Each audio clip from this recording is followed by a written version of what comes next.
Hi everyone, নতুন আরেকটি রেসিপিতে তোমাদের সবাইকে অনেক স্বাগত। নরম তুলতুলে সাজের পিঠে খেতে চাও দুধ দিয়ে? তাহলে আজকের ভিডিওটি কিন্তু একদম স্কিপ করো না। তো এর জন্য আমাদের লাগবে চালের গুঁড়ো। তো দেখো আমি নিয়েছি 1 বাটি আতপ চালের গুঁড়ো। তোমরা যদি চাও সেদ্ধ চালের গুঁড়ো দিয়ে কিন্তু রান্নাটা করতে পারো। দিয়ে দিলাম স্বাদ অনুসারে নুন। এবার আমি গরম জল দেবো। আমি যে জলটা দিচ্ছি না, এটা কিন্তু ফুটন্ত গরম জল না, তবে হালকা গরম থেকে একটু বেশি গরম আছে জলটা। তো তোমরা অবশ্যই গরম জল দিয়ে গুলে নেবে, ঠিক আছে? খুব বেশি ঘন করে কিন্তু গুলবে না। তোমরা যদি চাও পিঠে নরম তুলতুলে করতে, তাহলে তোমরা একটু পাতলা করেই গুলবে, ঠিক আছে? তো এভাবে আমি ব্যাটার তৈরি করে নিলাম। ওদিকে আমি বসিয়ে দিয়েছি ননস্টিকের প্যান। তো ননস্টিকের প্যান বসিয়ে দিয়েছি। প্যান ভালো করে গরম করে নেওয়ার পর এর মধ্যে আমি ঘি ব্রাশ করে নেব। তোমরা যদি চাও সাদা তেল ব্রাশ করে নিতে পারো, তাতেও কোনো অসুবিধে নেই। এবার আমি ব্যাটার দিয়ে দেব। আঁচটা কমিয়ে দিলাম। আঁচ কমিয়ে কিন্তু তোমরা পিঠেগুলো বানিয়ে নেবে। বন্ধুরা, খুব সহজ একটা রেসিপি।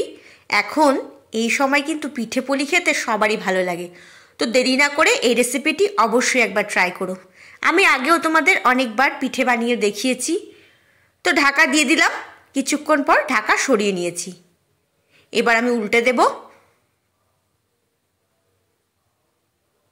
তো আগে আমি সাজের পিঠেগুলো বানিয়ে নিয়েছি। তো সবগুলো বানিয়ে নিয়েছি আমি। সাজের পিঠেগুলো বানানো আমার একদম কমপ্লিট হয়ে গেছে। ওদিকে আমি দুধ বসিয়ে দিয়েছি। তো চলো তোমাদের দেখিয়ে দিই। এই দেখো সাজের পিঠেগুলো একদম কমপ্লিট হয়ে গেছে। আমি লিকুইড দুধ দিয়ে পিঠে বানিয়ে নেব। তোমরা যদি চাও আমুল দুধ দিয়ে কিন্তু বানাতে পারো। আর দেখো আমি নিয়েছি খেজুর গুড়। দুধ বসিয়ে দিয়েছি, দুধ ভালো করে ফুটিয়ে নিয়েছি। এবার আমি এর মধ্যে গুড় দিয়ে দেব। তোমরা যদি চাও গুড়ের বদলে চিনি দিয়েও বানাতে পারো, তাতেও কোনো অসুবিধে নেই।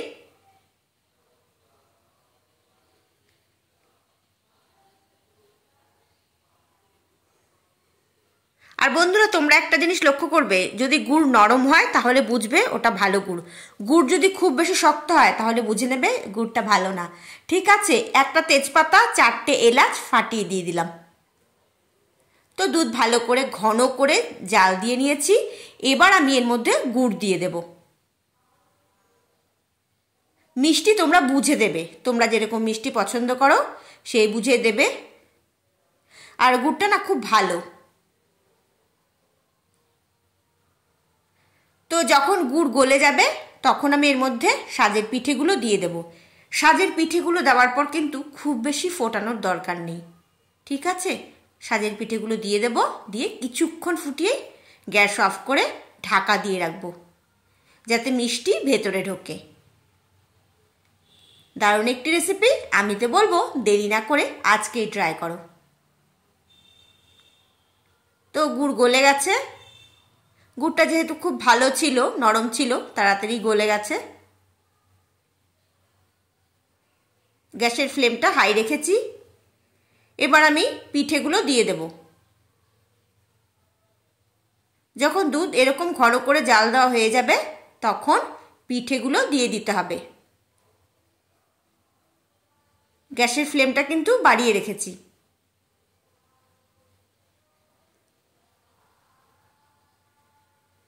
তো এভাবেই পিঠেগুলো দিয়ে দেব।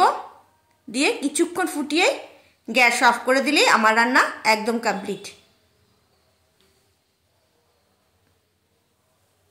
বন্ধুরা, তোমরা যদি এই রেসিপিটি ফেসবুক পেজ থেকে দেখে থাকো তাহলে পেজটিকে অবশ্যই ফলো করে রেখো। আর যদি তোমরা ইউটিউব চ্যানেল থেকে দেখে থাকো তাহলে চ্যানেলটিকে অবশ্যই সাবস্ক্রাইব করে রেখো। এরকম ভালো ভালো রেসিপি তোমাদের জন্য নিয়ে চলে আসব। তো দেখো আমার পিঠে বানানো একদম কমপ্লিট। কোন কোন বন্ধু পিঠে খেতে খুব ভালোবাসো কমেন্ট করে কিন্তু অবশ্যই জানাবে। এবার আমি তোমাদের সার্ভ করে দেখাবো।